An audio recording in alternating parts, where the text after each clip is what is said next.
Goa Organics వారి skin care, hair care, wellness products కోసం AP, తెలంగాణలో డిస్ట్రిబ్యూటర్లు కావాలను వివరాలకు స్క్రీన్ పైన ఉన్న నెంబర్ కి కాల్ చేయండి. అందరూ సొంతూళ్లకు ఓటు వేసేందుకు వచ్చారు. సోమవారం ఓటు హక్కును వినియోగించుకుని మళ్లీ హైదరాబాద్ కు తిరుగు ప్రయాణం అయ్యారు. ఎదురుగా వచ్చిన బైక్ ను తప్పించబోయే పెట్రోల్ బంక్ లోకి ఓ బస్సు దూసుకెళ్లడంతో పెను ప్రమాదం తప్పి అంతా ఊపిరి పీల్చుకున్నారు.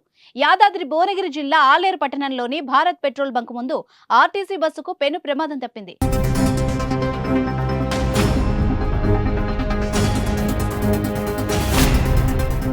జనగాం డిపోకు చెందిన ఎక్స్ప్రెస్ బస్సు జనగాం నుంచి హైదరాబాద్ వెళ్తున్న క్రమంలో ఆలేరు భారత్ పెట్రోల్ బంక్ ముందు ఒక్కసారిగా ద్విచక్ర వాహనం అడ్డు రావడంతో ద్విచక్ర వాహనాన్ని తప్పించబోయి పెట్రోల్ బంక్ లోకి దూసుకెళ్లింది. ఈ సమయంలో బస్సులో ప్రయాణిస్తున్న 60 మంది ప్రయాణికులకు ఎలాంటి ప్రమాదం జరగలేదు. డ్రైవర్ చాకచక్యంగా బస్సు నడపడంతో ప్రమాదం తప్పింది. లేకపోతే బస్సు పెట్రోల్ బంక్ లోకి వెళ్లి తీవ్ర ప్రమాదం జరిగే అవకాశాలు ఉండేవని ప్రయాణికులు చెప్పుకొచ్చారు. దీంతో ప్రయాణికులు వేరే బస్సులో హైదరాబాద్ కు పంపించేశారు.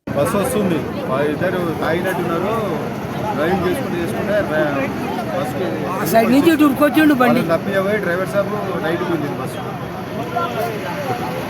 అంటే అక్కడికే అదృష్టం అందరికి మంచిది. ఎవరి మీది చర్య ఎడిగిపోతున్నారు హైదరాబాద్ ఏం జరిగింది? అక్కడికి బైక్ అయినా తప్పిపోయి ఇప్పుడు బస్సు మాకు అపాయం ఉప్పలు వెళ్తుంటే ఆల్రెడీ 50 స్పీడ్ మీద ఉన్నాను బండి. 50 స్పీడ్ ఉన్నప్పుడు ఒకసారి రైట్ సైడ్ పెట్రోల్ బంక్ అది ఒకసారి రైట్ సైడ్ బైక్ ఉంది. వాళ్ళ దాదాపుగా పోయి డివైడ్ బస్సు బంక్లో పోనీ సైడ్ డివైడ్ పెట్టి బండి ఆపేసి ప్రమాదం జరిగిందా? ఎవరికే ప్రమాదం లేదు. బస్సులు ఎలాంటి వాళ్ళు దెబ్బలు తాకలే. బైక్ ఉన్న వాళ్ళు కింద పడ్డారు.